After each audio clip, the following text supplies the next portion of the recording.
length about on One Step Beyond, the show that usually occupies roughly this time slot. It really, just through pure serendipity, has dovetailed very nicely with what's going on the national scene. One of the outcroppings, and of course at this point one of the angles that's most hushed up about the Iran/Contra affair is the involvement of the Contras in running drugs to support their, quote, revolutionary effort, unquote, and besides the Contras, the American intelligence establishment and military establishments themselves being involved in the dealing of drugs, and the drugs for weapons for political power circle that goes all the way through North and South America, as well as a lot of other places, of course, but for our purposes tonight and our purposes in the Contra scandal, primarily we're interested in the North, South, and Central American links. So this is extremely timely. We talked several weeks ago about the fact that the Kerry Commission, among others, Senator John Kerry of Massachusetts, are apparently hard at work trying to break the facade of the Contra cocaine dealing scam. Again, a particularly interesting thing to know about at the time when we're being hammered with a, quote, just say no mentality. We're being told that if we were good citizens, we wouldn't mind submitting to urinalysis and things of this nature to protect our jobs, our livelihoods. Just recently, the scheme has gone through for federal employees. It's currently being held up in court, but the Federal Employees Union is not objecting on moral grounds. They're objecting on very specific grounds about the efficacy of the tests and things of that nature. So it's very important to all citizens to realize, on one hand, while the government with one hand is holding the bottle underneath you or before you, on the other hand, the government also seems to be dealing smack in cocaine right and left, and it's very important to understand how this developed and what purpose it serves in today's political milieu. Now, the first of our broadcasts in Radio Free, that is to say, the first of our archive shows specifically about this subject, we documented how the U.S. intelligence services, the CIA in particular, gave rise in considerable measure to the international heroin trade in the post-World War II era by employing many of its primary elements, such as the Sicilian Cosa Nostra, the Union Corse of the organized crime syndicate of Corsica and Marseille, in an anti-communist capacity, and the further alliance between the U.S. national security establishment and various elements of the Kuomintang, which had been using the opium traffic to finance political reaction in Asia for quite some time. The dovetailing of those organizations in many ways led to the booming of the post-World War II heroin trade. In our second broadcast, we documented the close interrelationship between the international arms trade, our intelligence services, and the international drug trade. In the last broadcast on this subject, we began going into in fact we did cover, among other things, the use of elements of the Federal Narcotics Prevention Force to in fact selectively enforce who is going to be trafficking in the major narcotics areas, specifically heroin. We took a look at how the DEA and a special White House assassination team to be used supposedly to clean up the international drug trade was in fact used to muscle the Corsicans out of the trade in favor of a number of organized crime syndicates, primarily mafia in this country, which were very close to Richard Nixon. We also took a look during the course of that last broadcast at the dovetailing, and also to a certain extent in the Radio Free America number 25, at the dovetailing of many of these international drug smuggling syndicates with not only our own intelligence system, but also with right-wing terror, in particular CIA and U.S. national security establishment-sponsored terror in Latin America. That's where we're going to be picking up again this evening. The broadcast this evening could very appropriately be titled as it could be titled with the subtitle of a book which we're going to rely on in considerable measure on this broadcast as we have in others. The book is called The Great Heroin Coup, subtitled Drugs, Intelligence, and International Fascism. It was authored by freelance Danish journalist Henrik Kruger, K-R-U-G-E-R, with a foreword by Peter Dale Scott, published in softcover by the South End Press, and copyrighted 1980. And the broadcast this evening, which will rely in considerable measure on the Great Heroin Coup, could very well be titled Drugs, Intelligence, and International Fascism. In fact, probably at Davcor, that's exactly what it'll be titled. And what we're going to be talking about this evening is the triad of the U.S. national security establishment, the CIA in particular, the narcotics trafficking elements that we've spoken of in the past, and right-wing terror, in particular right-wing terror in Latin America. All right, starting out with tonight's rather, as Dave said, rather extensive selections from the Great Heroin Coup by Heinrich Kruger. Meyer Lansky, the syndicate's financial wizard and its chairman from around 1947, began building his Cuban empire in the early 40s. When free elections chased his close friend and dictator Fulgencio Batista from office in 1944, Lansky also left the island, entrusting his empire to the Trafficante family headed by Santo Sr. Lansky and Batista settled in Hollywood, Florida, just north of Miami. Before long, Lansky was running an illegal casino empire on the coast, and in 1947 he eliminated Bugsy Siegel and moved into Las Vegas. All the while, Lansky expanded the narcotics trade founded by Lucky Luciano.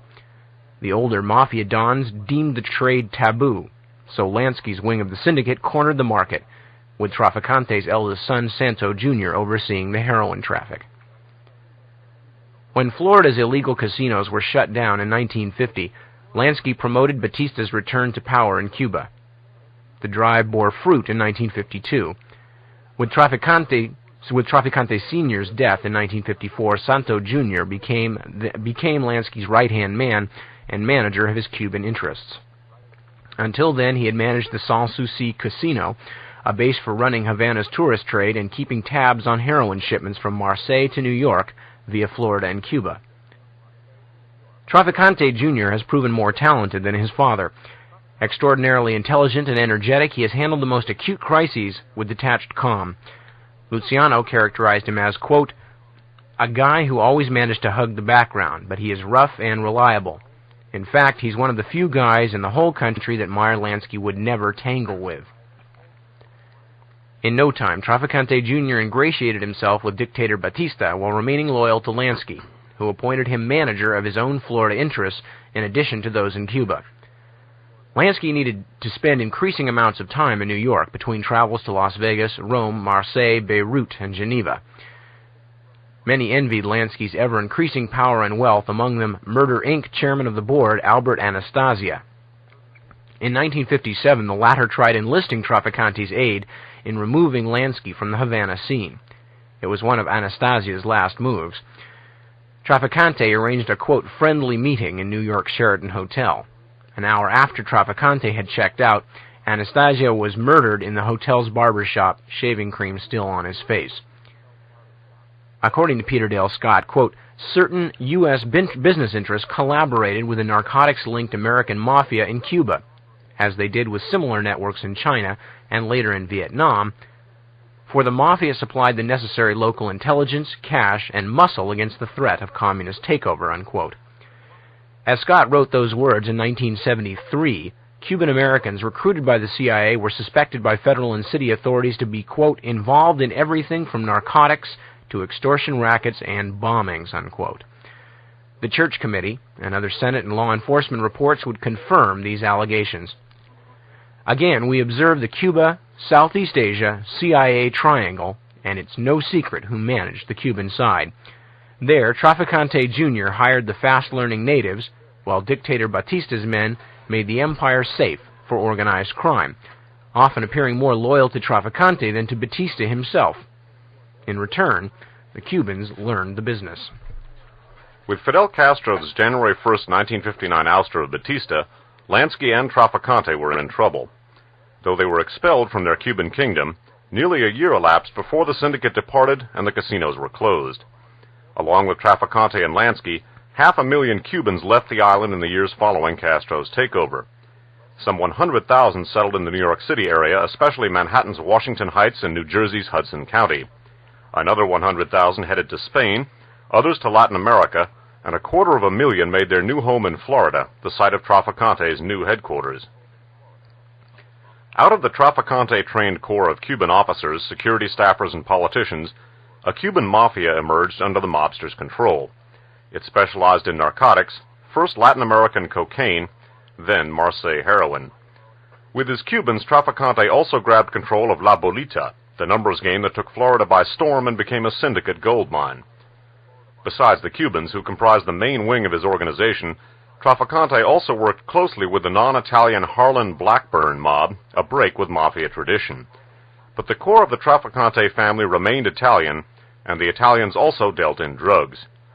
In 1960, his man Benedito Benny the Cringe Indiviglio, Indiviglio, negotiated the opening of a narcotics route with Jacques l'Américain, the representative of Corsican boss Joseph Orsini. Benedetto and his brothers Romano, Arnold, Charles, and Frederick eventually ran Trafficante's Montreal-bound smuggling network and were later joined by the notorious New York wholesaler Louis Cirillo. Trafficante settled in Tampa, but continued to run some of his activities from Jimmy Hoffa's Teamster Local 320 in Miami. Trafficante and David Yaris of Sam Giancana's Chicago mob were instrumental in founding Local 320, which, according to the McClellan hearings, was a front for syndicate narcotics activities. After losing his Havana paradise, far-sighted Meyer Lansky used straw men to buy up much of Grand Bahama Island and erected a new gambling center around the city of Nassau. But though Lansky and Trafficante each survived in style, neither they nor the Cuban exiles relinquished hope of a return to Cuba. Moreover, they were not alone in dreaming of overthrowing Castro. The CIA in particular let its imagination run wild to this end. Its covert operations expert, General Edward Lansdale, seriously planned to send a submarine to the shore outside Havana where it would create an inferno of light. At the same time, Cuba-based agents would warn the religious natives of the second coming of Christ and the Savior's distaste for Fidel Castro. However, elimination by illumination, unquote, was shelved in favor of less fantastic suggestions for Castro's assassination. The latter brought together the CIA, Cuban exiles, and the syndicate in the person of Santo Trafficante. Continuing with Henrik Kruger's The Great Heroin Coup. In 1960, the CIA asked its contract agent Robert Mayhew to contact the mobster John Rosselli. Rosselli introduced Mayhew to Trafficante and Sam Giancana, the Chicago capo, and the strange bedfellows arranged an attempt on the life of Castro. The agency had previously stationed an agent on Cuba who was to flash the green light when assassination opportunities arose. He was Frank Angelo Fiorini, a one-time smuggler of weapons to Castro's Revolutionary Army, to whom Castro had entrusted the liquidation of the gambling casinos. Through the later assignment, Fiorini had made the acquaintance of Trafficante. In February 1961, Trafficante and Rosselli met at Miami's Fontainebleau Hotel. There, Mayhew gave the hoods untraceable poison capsules for delivery to a Cuban exile connected with the Trafficante mob. Other Cubans were to smuggle them to the island and poison Castro. But the attempt failed. Trafficante engineered more attempts, including one in September 1962, and his organization also provided Cubans for the Bay of Pigs invasion. Never before had there existed a more remarkable, fanatical group of conspirators than that assembled to create, finance, and train the Bay of Pigs invasion force. The top CIA figures were Lansdale protege Napoleon Valeriano, the mysterious Frank Bender, and E. Howard Hunt, who was himself involved in at least one of the attempts on Fidel Castro's life. They were supported by a small army of CIA operatives from 4 of its Miami cover firms. By the way, we should just mention the Frank Fiorini mentioned earlier is Frank Sturgis, later known of Watergate fame and also a close working companion of E. Howard Hunt in many other operations. Runner-up to Hunt for the most intriguing CIA conspirator award is Bender, a German refugee whose true identity remains a matter of speculation. Some contend that he had been an agent of the West German Gehlen espionage network under the name Drecker, D-R-E-C-H-E-R. Others contend it was Droller, D-R-O-L-L-E-R. The former security chief for Dominican Republic dictator Rafael Trujillo claims that Bender was in fact one Fritz Schwend, or they spell it here S-W-E-N-T, Svend, a Gehlen collaborator and leader of ex-Nazis in Peru. Prior to the Bay of Pigs invasion, Svend was allegedly the CIA's man in the Dominican Republic as Don Frederico. There he purportedly planned the invasion along with mobster Frank Costello and ex-Cuban dictator Batista. Okay, before we get back to that, let me just run back over that name before we finish up this section. Okay, this man is going to be very important in our broadcast tonight. Fritz or Freddy Svend or Schwend. It's either spelled, last name either spelled S-W-E-N-D or S-C-H-W-E-N-D. Fritz or Freddy Schwend, also known as Don Frederico, a Galen collaborator and a leader of the ex-Nazis in Peru. He's going to loom very important in our broadcast tonight. Among other things he was involved in was the rat line, using the proceeds, the profits from the counterfeiting Operation Bernhardt, the SS operation, to finance the rat line to get Nazis out of Europe. Also, the Vatican and the CIA, the Vatican and military intelligence helped out with that one. So Freddy Schwend, presumably also a.k.a. Frank Bender, one of the planners of the Bay of Pigs operation. We went into Frederick Schwend, his association with the CIA, the Rat Line, and Klaus Barbie in Radio Free America number 19, the third of our programs about the Vatican politics, the P2 Lodge, and the assassination of Pope John Paul II. The invasion's moral and financial supporters included many leading China lobbyists. Most important was the multi-millionaire behind Claire Chennault's Flying Tigers, William Pawley. P-A-W-L-E-Y. Pawley had been involved in the CIA's 1954 overthrow of Guatemala's democratically elected Arbenz regime. Like Lansky and Trafficante, Pawley had a big stake in Cuba. Prior to Castro's takeover, he had owned the Havana bus system and sugar refineries. He met with President Eisenhower several times in 1959 to persuade the president to assist Cuban exiles in overthrowing Castro. Pawley then helped the CIA recruit anti-Castro Cubans. It should be mentioned a couple of other key players in the 1954 Guatemalan coup that overthrew the Arbenz regime. Not only the aforementioned E. Howard Hunt, but one of the pilots involved in training people for the 1954 coup in Guatemala was a man by the name of David Ferry, who, according to the House Select Committee on Assassinations, was the first man that should be looked at in reopening an investigation into a conspiracy in the John F. Kennedy assassination. David Ferry, of course, not being around to be looked at in the flesh after a mysterious accident took his life.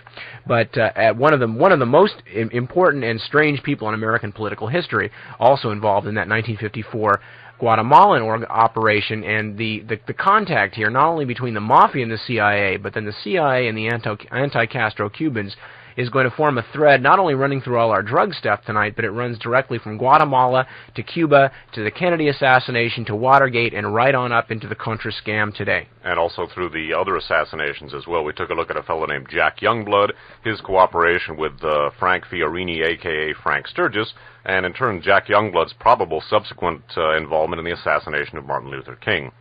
Continuing now with Henry Kruger's account of the triad of the CIA, right-wing terror, and organized crime involving the narcotics traffic, and eventually, as we're going to look at this evening, a series of right-wing terrorist operations in Latin America. The key Cuban exile conspirators in the Bay of Pigs operation and the ensuing attacks on Cuba and Castro included Manuel Artime, Orlando Bosch. Bosch is an important character, we're going to come back to him, Felipe de Diego, and Rolando Martinez. The first, a close friend of Howard Hunt's, the last two, future Watergate burglars. The name of Bosch, B-O-S-C-H, was to become synonymous with terrorism.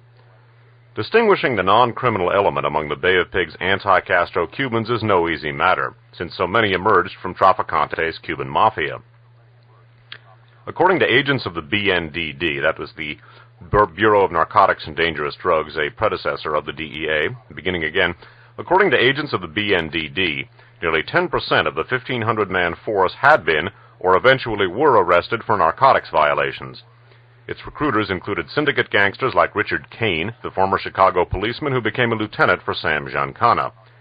The Dominican Republic, a focal point in the invasion scheme, also became a transit point for Traficante's narcotics traffic. Furthermore, the CIA, according to agents of the BNDD, helped organize the drug route by providing IDs and speedboats to former Batista officers in the Dominican Republic in charge of narcotics shipments to Florida.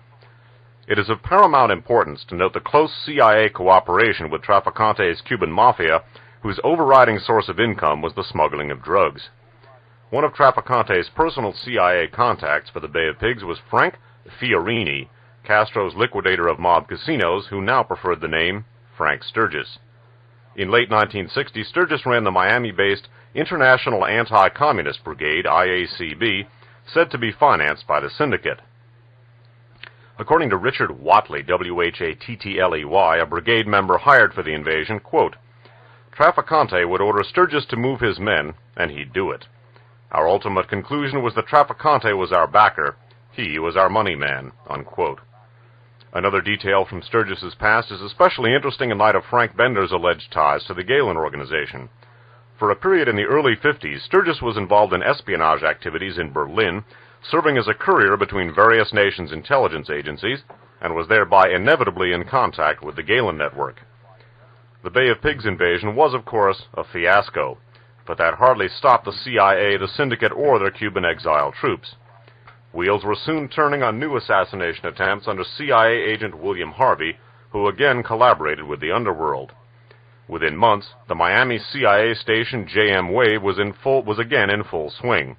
It sponsored a series of hit-and-run attacks on strategic Cuban targets that spanned 3 years and involved greater manpower and expenditures than the Bay of Pigs invasion itself. Continuing. To head the JM Wave station, the CIA chose one of its up-and-coming agents, the 34-year-old Theodore Shackley, who came direct from Berlin. His closest Cuban exile associates were Joaquin Sangenis and Rolando Watergate Burglary Martinez. Some 300 agents and 4,000 to 6,000 Cuban exile operatives took part in the actions of JM Wave. As later revealed, one of its last operations was closed down because one of its aircraft was caught smuggling narcotics into the United States.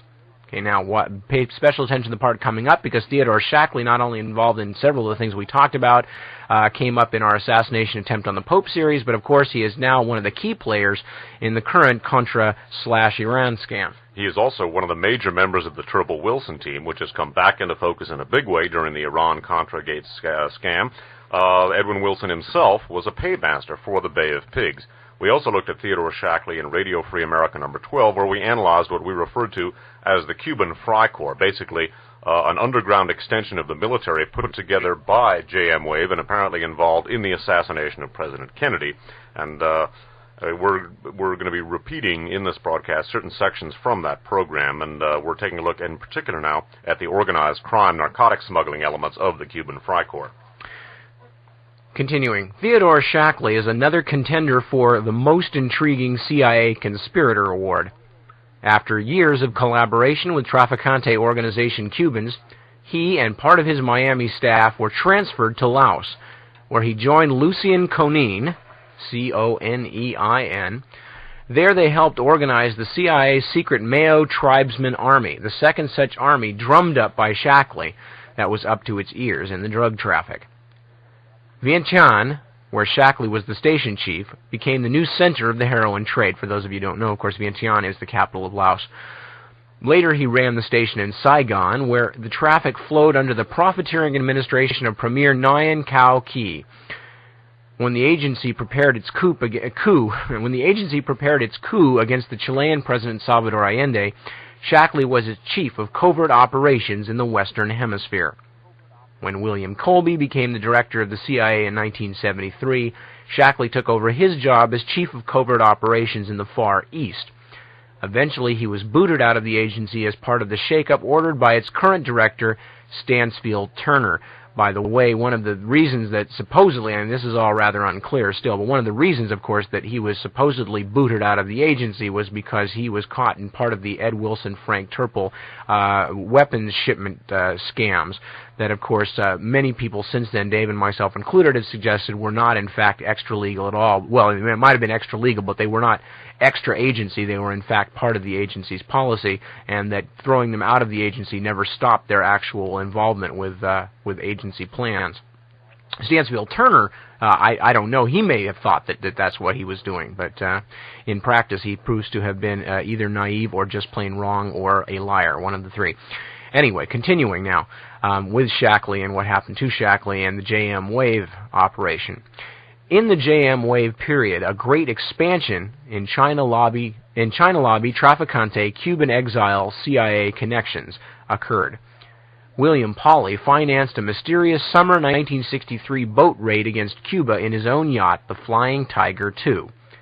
Besides Pauly himself, the crew included mafioso John Martino, who had operated roulette wheels in one of Traficante's Havana casinos, CIA agents codenamed Rip, Mike, and Ken, ubiquitous Rolando Martinez, and a dozen other Cuban exiles led by Eddie Bayo and Eduardo Perez, many of whom eventually disappeared mysteriously. Lauren Hall, L-O-R-E-N, Lauren Hall, another former Trafficante casino employee, claimed that both his boss and Sam Giancana had helped plan the raid. Claire Booth Luce, a queenpin of the China lobby, testified during Senate hearings on the CIA that she had financed an exile gunboat raid on Cuba after JFK had ordered the agency to halt such raids. Now, you remember we talked about very briefly about how these threads extend out in every single direction.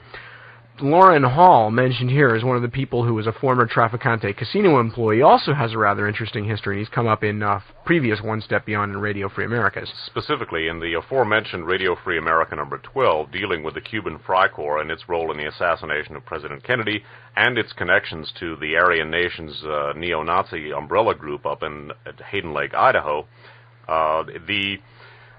We talked about Lauren Hall, we talked about the Cuban Freikorps, and specifically we talked about Lauren Hall's connections with Edgar Eugene Bradley. We talked about how Lauren Hall was interviewed by then Reagan legal counselor Edwin Meese, currently the Attorney General of the United States. And it's interesting, too, that in connection with the assassination of President Kennedy, in our last Radio Free America show, we talked about an organized crime and narcotic smuggling group called The Company, quote-unquote, which appears to have quite possibly have had some intersections with the company, quote-unquote, namely the CIA. Specifically, we took a look at allegations by one of the hitmen used to a man named Charles Harrelson, used to assassinate a federal judge in Texas. That said, we looked at his claim to have been one of the hitmen in the assassination of President Kennedy. We also took a look at an interesting series of connections connecting Charles Harrelson with, among others, Jack Ruby and organized crime figures associated with Santos Trafficante. We also, by the way, dealt with Santos Trafficante in Guns of November program number 1, and we're going to reprise some of the information, not specifically, but some of the organized crime connections to the Kennedy assassination are going to come into focus here in just a second. The real key element here, though, is Station JM Wave, which, as former CIA agent Ray Klein said, was basically run like a covert operation abroad, although it was based in the United States. JM Wave was basically used to unite a lot of far right-wing elements and to bring them under the umbrella of the U.S. national security establishment. It's worth noting here, too, as we talk about some of the Galen connections, and the Galen and World Anti-Communist League connections we're going to be coming into later, that Theodore Shackley went to the station JM Wave directly from Berlin, and we know what was going on there at this period of time. Continuing now with Henry Kruger's The Great Heroin Coup. I will not wander deeply into the quagmire of circumstances surrounding the murder of President John F. Kennedy. However, it is worth repeating a few lines from the final report of the House Select Committee on Assassinations. Quote, "The committee's extensive investigation led to the conclusion that the most likely family bosses of organized crime to have participated in such a unilateral assassination plan were Carlos Marcello and Santo Trafficante," unquote. Of the many connections between Trafficante and Dallas, the most important are his association with Jack Ruby, who visited him in a Havana prison in 1959. His statement to Cuban exile financier Jose Aleman that Kennedy, quote, "is going to be hit," unquote, and his close association with fellow mafia capo Carlos Marcello. The Cuban exiles, drug racketeers, and the CIA had no shortage of anti-Kennedy motives, which were all the more intensified as the three forces gradually welded together. The anti-Cuba actions continued well into 1965, at which time a crucial three-year turnabout for the Lansky syndicate began. Its money had been invested in the unsuccessful attempt at toppling Castro, and in its new casino complex in Nassau, which was threatened by local anti-gambling forces. So when Southeast Asia began emerging as a new heroin export center, Lansky sent his financial expert John Pullman to check out the opportunities for investment. Close on his heels went Frank Furci, F-U-R-C-I, the son of a Trafficante lieutenant. From 1968 on, Trafficante's Cubans were in effective control of the traffic in heroin and cocaine throughout the United States. The Florida Capo's only gangland partner of significance was the Catroni family in Montreal. Trafficante carried out his business in a cool and collected manner. Never out of line with the national syndicate, he enjoyed relative anonymity while other, less prominent gangsters wrote their names in history with blood. His organization was so airtight that when narcotics investigators finally realized how big a fish he was, they had to admit he was untouchable. The BNDED tried nabbing him in its 1969-70 Operation Eagle, then the most extensive action ever directed against a single narcotics network. The Bureau arrested over 120 traffickers, wholesalers, and pushers, but made no real dent. Within days, well-trained Cubans moved into the vacated slots. To the BNDD's surprise, a very large number of those arrested in Operation Eagle were CIA-trained veterans of the Bay of Pigs and Operation 40. Among them were Juan Cesar Restoy, R-E-S-T-O-Y, a former Cuban senator under Batista, Alan Eric Rudd Marrero, last name R-U-D-D-M-A-R-R-E-R-O, a pilot, and Mario Escandar. Their fates were most unusual. Escandar and Restoy, alleged leaders of the narcotics network, were arrested in June 1970, but fled from Miami City Jail in August. Escandar turned himself in, but was released soon afterward when it was established that Attorney General John Mitchell had neglected to sign the authorization for the wiretap that incriminated Escandar. He returned to narcotics and was arrested in 1978 for kidnapping, a crime punishable by life, but for which he got only 6 months. As this work went to press, the FBI was investigating Escandar's relationship with the Dade County, Miami police force. Juan Restoy, on the other hand, turned to blackmail. He threatened to expose a close friend of President Nixon's as a narcotics trafficker, if not given his freedom, and $350,000. Restoy was shot and killed by narcotics agents, as was Rudd Marrero. In late 1970, in the wake of Operation Eagle, Bay of Pigs veteran Guillermo Hernandez Cartaya set up the World Finance Corporation, WFC, a large company alleged to be a conduit for Trafficante investments and for the income from his narcotics activities. Duny Perez Alamo, a CIA-trained explosives expert involved with several Cuban exile terrorist groups, was a building manager for the WFC. Juan Romanach, R-O-M-A-N-A-C-H, a close Trafficante associate, was a WFC bank director. As Hank Messick put it, Hank Messick, by the way, is a writer who wrote a very good book called Of Grass and Snow, and a lot of the stuff that Henrik Kruger is talking about here came up originally in that book. Also, a very good book called Lansky, detailing Meyer Lansky, and among other things, Lansky's close association with Richard Nixon.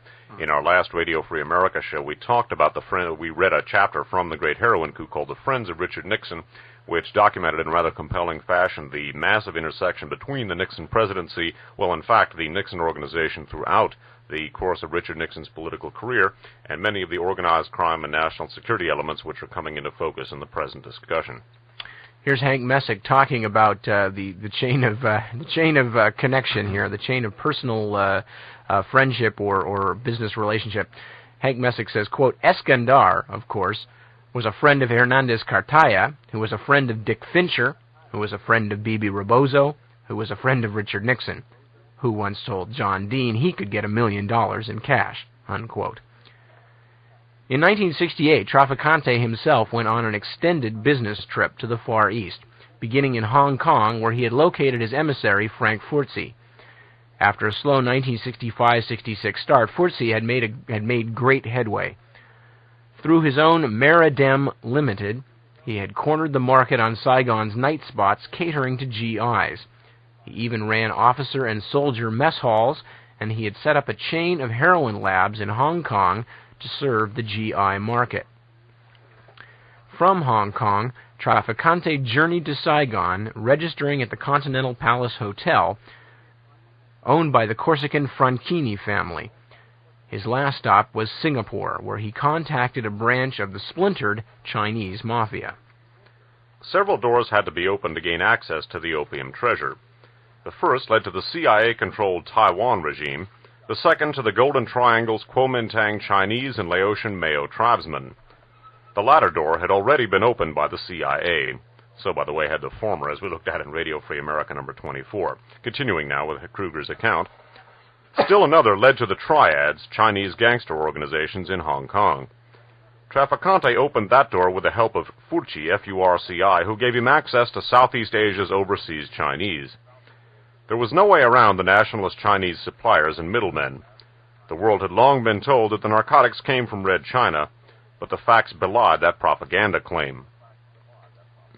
Trafficante liked what he saw in his Southeast Asian tour. With enough trained chemists, his mob could be supplied with heroin at a fraction of what it was then paying out to the Corsicans. But first, the smuggling networks had to be worked out, and the Corsicans had to be eliminated. So Santo Trafficante began his war against the Corsicans. His major foe, Auguste Ricoeur in Paraguay, wasn't about to roll over and die. Ricoeur got hold of his own Hong Kong connection, Ng Sik Ho, Ng-Sik-Ho, also known as Limpy Ho, a major Chinese nationalist heroin smuggler well connected to the Taiwan regime. After Ricoeur's emissaries had traveled twice in 1970 to Japan, where they met with Mr. Ho, heroin shipments began going to Paraguay via, among other transit points, Chile. When in 1972 Ricoeur was extradited to the U.S., Limpy Ho tried establishing his own smuggling route to the U.S. via Vancouver. But that failed when two of his lieutenants, Sammy Cho and Chang Yu Ching, were arrested in the U.S. with 50 pounds of pure heroin. By early 1970, Southeast Asian-produced heroin was ready to be tested on GI guinea pigs. Meyer Lansky, facing charges of business illegalities, turned over control to Trafficante and fled to Israel. On July 4th, Lansky Narcotics Associates reportedly made their investment plans for Southeast Asia at a 12-day meeting with representatives of several mafia families at the Hotel Sole in Palermo, Sicily. Weeks later, the Corsican Mafia contemplated countermoves in a meeting at Philippe Francini's suite in Saigon's Continental Palace Hotel. Turkish opium production was already waning and could no longer be relied upon. Unrest in the Middle East was destabilizing the production of morphine base. The Corsicans had to do something to regain control over their long-time Southeast Asian domain, a task made all but impossible by the U.S. presence. But the Corsicans still had large stocks of morphine, their Marseille labs, and a smoothly functioning smuggling network. Trafficante and company could agree that if the Corsicans were to be neutralized, it had to be done totally and effectively. That was a job for President Nixon and his White House staff, the BNDD White House Death Squad, and the Central Intelligence Agency. Now, we looked in our last broadcast at what Henrik Kruger calls the Great Heroin Coup, and we're going to take a look at that here in just a second. Okay, before we do that, since this seems like a nice place to break, and all of you out there with the 90-minute tapes or whatever can turn them over here, we're going to take a short break for a few minutes, listen to a little music, give you a chance to let some of that preparatory material soak in. As when we come back, as Dave said, we're going to talk about the coup itself, and the changeover, and the direct profiting thereby of the American intelligence establishment, and begin to thread together some of the connections that will make so much sense when you start reading the news again tomorrow morning, if you're not familiar with this stuff already. So we'll be back in just a couple of minutes after taking a break. Don't go away, and we will return in a few minutes with more of, I'm having trouble talking tonight, with more of Radio Free America right here on KFJC.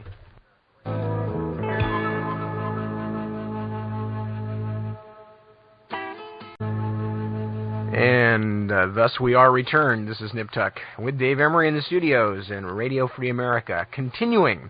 And we've just been hearing the opening segment of the broadcast. Again, a large part of most of the first part of the broadcast, actually a large part of the broadcast entirely, is from Henrik Kruger's The Great Heroin Coup, a wonderful book, South End Press, 1980 in paperback. If you can find a copy, get it and read it and carry it around with you and make other people read it. It's really a fine book. And if you can't find a copy, we will have, by the time this broadcast is finished, put more than a third of the book on tape. So even if you can't dig up a copy, peruse these tapes at considerable length and detail, and you'll have an awful lot of the good material under your belt.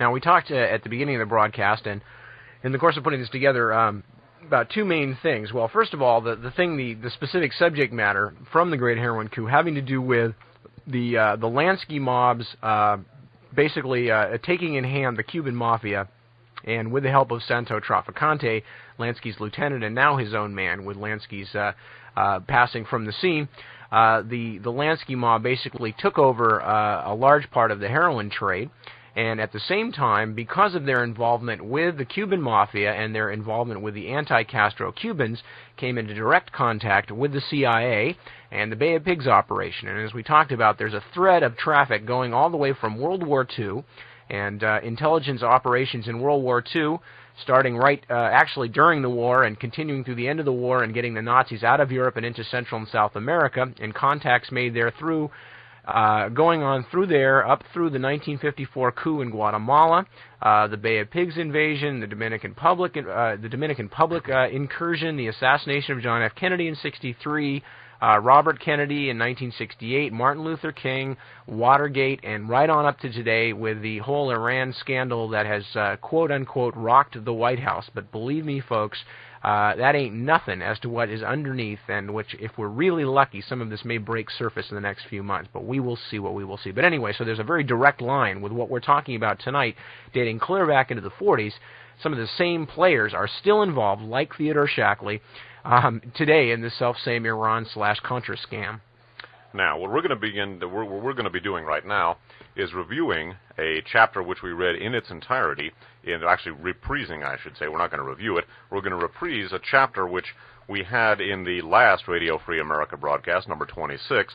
This details Henry Kruger's analysis of the Great Heroin Coup. Now, in a nutshell, the Nixon White House, closely allied, as we've just seen and as we looked at in our last broadcast, with the Lansky Trafficante heroin smuggling syndicate, and with the CIA, of course, which in turn intersects very heavily with the same aforementioned syndicate. Basically, they collaborated, and a fellow named Lucien Conein, part of the Shackley team and the operations group in Southeast Asia, put together a group of, quote, ex-CIA men, unquote, who then proceeded to dispatch many of the key people in the Corsican syndicate, and thereby handing the Trafficante mob a corner on the heroin trade for all practical purposes in this country.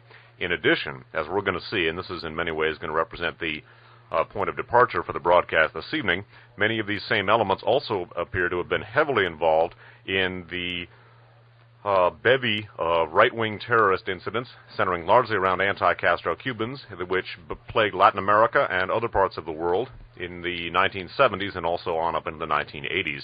And the title for tonight's broadcast could be, as we said, in fact will be, the subtitle of Henry Kruger's book, Drugs, Intelligence, and International Fascism. The Great Heroin Coup, as Henry Kruger put it, the use of the BNDD White House intelligence squad to corner the market for the Trafficante mob, is going to represent the, as I said, the point of departure for our study of the triad of intelligence, specifically the U.S. national security establishment, the narcotics traffic, and right-wing terror in Latin America and other places. All right, continuing with Henry Kruger writing about the central thesis of his book, The Coup Itself. This chapter, Kruger writes, contains my personal interpretation of the Great Heroin Coup. Errors are possible on any or all points, inasmuch as the clandestine operations treated in this book transpire in a closed world infested with lies and cover-ups. There will always be loose ends. The coup itself, which transferred control over the heroin gold mine from one part of the world to another, I regard as a fact of life. Similarly, do I regard the involvement of elements of the White House staff. Just how high up it went, the reader can decide for him or herself. Of the many heretofore mentioned details in the coup's planning and execution, I find the following essential. 1. Prior to the coup, the Lansky syndicate narcotics boss Santo Trafficante Jr. had made the necessary arrangements in Southeast Asia and Mexico and had started a war with the Corsican Mafia. 2. Trafficante's old partner, the CIA, had long since assumed control over Southeast Asia opium smuggling following Ed Lansdale and Lucien Conein's defeat of the local branch of the Corsican underworld. 3. In 1971, when the coup's execution was seriously underway, Cuban exiles, a group with which Trafficante enjoyed a unique rapport, appeared in the White House's mysterious narcotics operation. They were tied especially to Conein and E. Howard Hunt. 4. Through a succession of bureaucratic reorganizations, the White House assumed control over narcotics intelligence and enforcement. 5. U.S. narcotics officials waged an all-out war against the Corsicans' Turkey, Marseille, USA network. while warning of a serious heroin threat. Excuse me, let me read that one again. Number 5, U.S. narcotics officials waged an all-out war against the Corsicans' Turkey-Marseille USA network, while warnings of a serious heroin threat from Southeast Asia were all but dismissed. 6. When the Corsican Mafia was neutralized, the narcotics enforcement apparatus was suddenly reorganized as the DEA, and shortly thereafter, heroin began flowing into the United States from Southeast Asia and Mexico. 7. The CIA infiltrated DEA, grabbed control of Latin America's political repression apparatus, was accused of protecting major narcotics dealers, and was exposed as an accomplice to gun running financed with the profits from the narcotics traffic. 8. The White House protected Robert Vesco, who appears to be a central figure in the scheme of heroin smuggling and gun running.